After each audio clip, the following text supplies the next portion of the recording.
Toplum TV iş üzrə növbəti məhkəmədə hakim Azər Tağıyevin istintaqın başa çatdığını elan edib prokurora söz vermək istəməsi Akif Qurbanovun etirazına səbəb olub.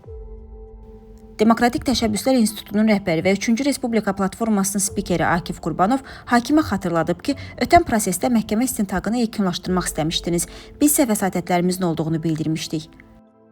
Sitat: Məhkəmə istintaqının bu cür tezbazar yekunlaşmış elan edilməsi məhkəmənin vəzifələrinə, qanunla üzərinə qoyulmuş səlahiyyətlərinə uyğun deyil. Mən başa düşürəm ki, ağa sizə deyir sür dəriyə, siz də sürürsüz dəriyə. Amma burada mühakimə olunan insanlar elə adamlar deyil ki, onlara istədiyinizi edəsiniz.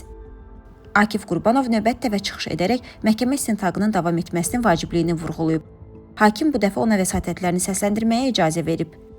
O, vəsatət verərək məhkəmə protokollarında çıxışlarının təhrif olunduğunu və ya verilmədiyini bildirib.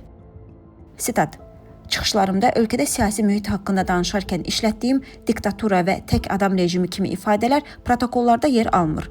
Həbsimizin və saxta ittihamların arxasında ölkənin siyasi rəhbərliyinin durduğunu dəfələrlə desəm də, bu da protokollarda öz əksini tapmır. Amma çıxışlarımın siyasi çalar olmayan hissələrini nöqtə vergülünə qədər dəqiq veriblər. Başqa bir vəsatətlə isə Akif Qurbanov Prezident İlham Əliyev və köməkçisi Hikmət Hacıyevin məhkəməyə gətirilib dindirilməsini istəyib. Sitat: İlham Əliyev özü çıxışında deyib ki, biz Gürcüstan üzərindən xarici təşkilatlardan qrant əldə etmişik və cinayət əməlləri törətmişik. Hikmət Hacıyev də burada əyləşən Fərid İsmailova COP29-da verdiyi açıqlamada qeyd edib ki, biz qaçaqmalçılıq etmişik. İndi madam ki, siz tapşırıqla iş görmüsünüz, onda xahiş edirəm ki, bu adamların buraya çağırılması ilə bağlı qərar verərək bir tarix yazın. O, son vəsatətində İlham Əliyev, bir sıra rəsmilər, polis və müstəntiqlər, həmçinin hakimlərin gələcəkdə Demokratik Respublika qurulduqdan sonra mühakiməsi üçün müstəqil komissiya yaradılmasını istəyib. Məhkəmə vəsatətləri təmin etməyib. Fasilədən sonra təqsirləndirilən şəxslər prosesə qatılmaqdan imtina ediblər. Məhkəmə növbəti prosesi iyunun 8-nə təyin edib. Növbəti prosesdə dövlət ittihamçısının çıxış edəcəyi gözlənilir.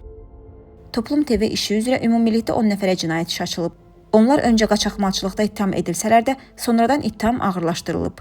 Özləri ittihamları rədd edir, siyasi sifariş əsasında həbs olunduqlarını bildirirlər.